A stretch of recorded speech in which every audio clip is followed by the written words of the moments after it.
Hello dear friends, आपका फिर से स्वागत है हमारे यूट्यूब चैनल एक नई उड़ान में। आज हम लोग हिस्ट्री के 40 क्वेश्चंस के बारे में डिस्कस करेंगे।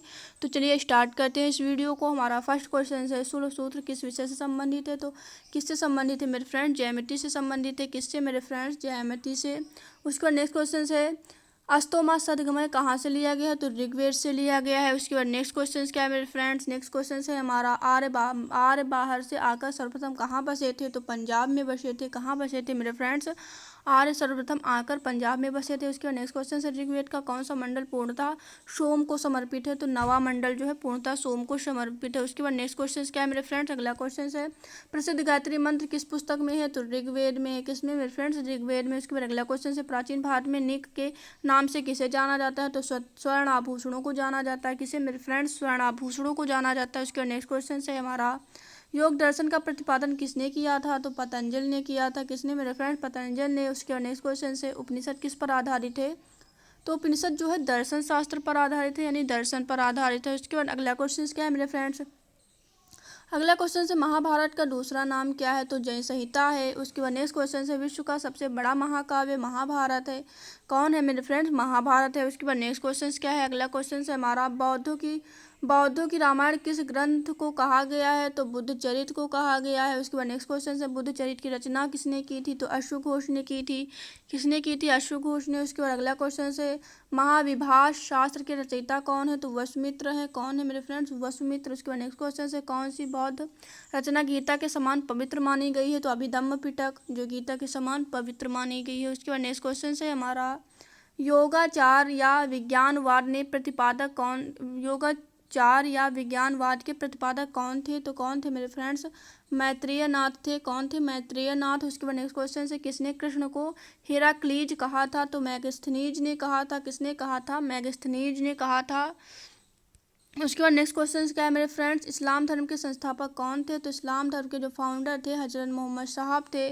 उसके बाद नेक्स्ट क्वेश्चन क्या है? मोहम्मद साहब का जन्म कब और कहाँ हुआ था? तो 570 ईस्वी में मक्का में हुआ था। कहाँ पे हुआ था? 570 ईस्वी में मक्का में हुआ था। उसके बाद नेक्स्ट क्वेश्चन क्या है मेरे फ्रेंड्स? अगला क्वेश्चन है, मोहम्मद शाह के जन्म पर कौन सा पर्व मनाया जाता है? तो मोहम्मद साहब के जन्मदिन पर ईद ए मिलाद उल नबी मनाया जाता है। कौन सा मेरे फ्रेंड्स? ईद ए मिलाद उल नबी मनाया जाता है। उसके बाद नेक्स्ट क्वेश्चन से, फारसी धर्म का प्रमुख ग्रंथ कौन सा था? तो जेद अवेस्ता था। कौन सा था मेरे फ्रेंड्स?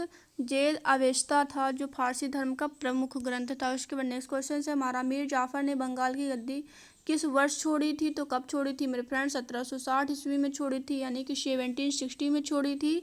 उसके बाद नेक्स्ट क्वेश्चन है, टीपू की मृत्यु कब हुई थी? तो टीपू की मृत्यु जो है 1799 में हुई थी, 1799 में हुई थी। उसके बाद अगला क्वेश्चन है हमारा, गुलाम वंश को किस और नाम से जाना जाता है? तो गुलाम वंश को इलबारी या ममलुक तथा दास वंश के नाम से भी जाना जाता है। अगर आप लोगों से एग्जाम में क्वेश्चन पूछा जाए कि गुलाम वंश को किस नाम से जाना जाता है अन्य, तो इलबरी व ममलुक तथा दास वंश के नाम से जाना जाता है। गुलाम वंश के जो फाउंडर थे वो कुतुबुद्दीन ऐबक थे। कौन थे मेरे फ्रेंड्स? कुतुबुद्दीन ऐबक थे। उसके बाद नेक्स्ट क्वेश्चन क्या है, दिल्ली का पहला तुर्क शासक किससे माना जाता है? तो कुतुबुद्दीन ऐबक को माना जाता है दिल्ली का प्रथम तुर्क शासक। उसके बाद नेक्स्ट क्वेश्चन है हमारा, किसकी मृत्यु के बाद कुतुबुद्दीन ने स्वयं को लाहौर का स्वतंत्र शासक घोषित किया? तो मोहम्मद गौरी की मृत्यु के बाद।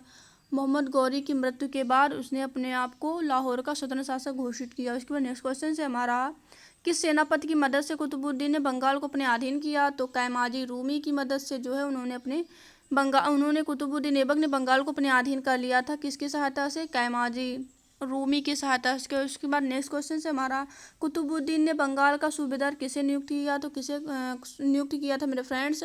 अली मदन खां को जो नियुक्त किया था। किसे नियुक्त किया था मेरे फ्रेंड्स? अली मदन खां को। उसके बाद अगला क्वेश्चन है, कुतुबुद्दीन ऐबक को उसकी उदारता की वजह से क्या कहा जाता था? तो लाख बख्श कहा जाता था। कुतुबुद्दीन ऐबक को उसकी उदारता की वजह से उसे लाख बख्श भी कहा जाता था। अगर आप लोगों से एग्जाम में क्वेश्चन पूछा जाए कि लाख बख्श के नाम से कौन जाना जाता है, तो कुतुबुद्दीन ऐबक जाना जाता है। उसके बाद नेक्स्ट क्वेश्चन है हमारा, कुतुब मीनार किसने बनवाई? तो कुतुब मीनार को कुतुबुद्दीन ऐबक ने बनवाया था, लेकिन इसे पूर्ण किसने करवाया था? तो इल्तुतमिश ने पूर्ण करवाया था। अगर आप लोगों से पूछा जाए कुतुब मीनार का निर्माण किसने करवाया था, तो कुतुबुद्दीन ऐबक ने करवाया था। और अगर पूछा जाए कि इसे पूर्ण किसने करवाया था, तो इसे इल्तुतमिश ने पूर्ण करवाया था। उसके बाद नेक्स्ट क्वेश्चन है हमारा, कुतुब मीनार की ऊंचाई कितनी है? तो कुतुब मीनार की जो ऊंचाई है वो 334 फुट है। कितनी है मेरे फ्रेंड्स? 334 फुट है। उसके बाद 234 फुट है। कितनी है मेरे फ्रेंड्स? 234 फुट है जो कुतुब मीनार की लंबाई। उसके बाद नेक्स्ट क्वेश्चन की बात कर लेते हैं। अगला क्वेश्चन है, दिल्ली में कुव्वत उल इस्लाम मस्जिद और अजमेर में 2.5 दिन का झोपड़ा किसने बनवाया था? तो किसने बनवाया था मेरे फ्रेंड्स? कुतुबुद्दीन ऐबक ने बनवाया था। उसके बाद अगला क्वेश्चन से, ऐबक का मकबरा कहाँ स्थित है? तो लाहौर में स्थित है। कहाँ पर है मेरे फ्रेंड? लाहौर में स्थित है। उसके बाद नेक्स्ट क्वेश्चन से हमारा, कुतुबुद्दीन ऐबक की मौत के बाद किसे दिल्ली का शासक बनाया गया था? तो कुतुबुद्दीन ऐबक के बाद जो है दिल्ली का शासक आराम शाह को बनाया गया था। किसे मेरे फ्रेंड्स? आराम शाह को। इल्तुतमिश को किसने शासन बनाया था? तो दिल्ली के अमीरों ने बनाया था। किसने मेरे फ्रेंड्स?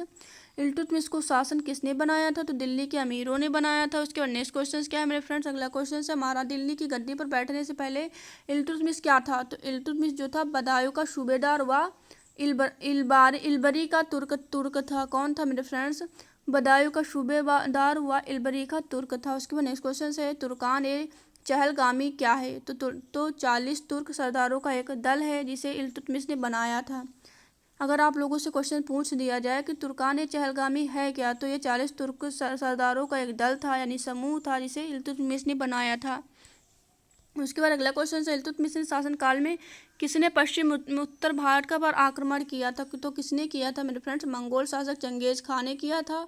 याद रखना इंपॉर्टेंट क्वेश्चन है, इल्तुतमिश के शासनकाल में किसने पश्चिम उत्तर भारत पर आक्रमण किया था? तो मंगोल शासक चंगेज खान ने किया था। उसके बाद नेक्स्ट क्वेश्चन है हमारा, इल्तुतमिश ने किसे बंगाल का गवर्नर नियुक्त किया था? तो हुसामुद्दीन को नियुक्त किया था। किसे मेरे फ्रेंड्स? हुसामुद्दीन को नियुक्त किया था।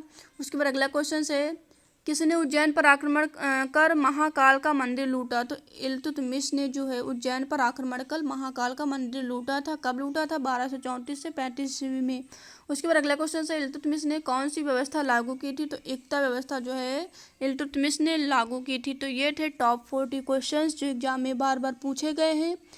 अगर आप लोगों को यह वीडियो पसंद आया हो तो इस वीडियो को ज़्यादा से ज़्यादा शेयर करें, और अगर आप लोग चैनल पर नए हैं तो इस चैनल को सब्सक्राइब जरूर करें, जिससे हमारी जो वीडियो हैं वो आप लोगों को ईजिली अवेलेबल हो सकें।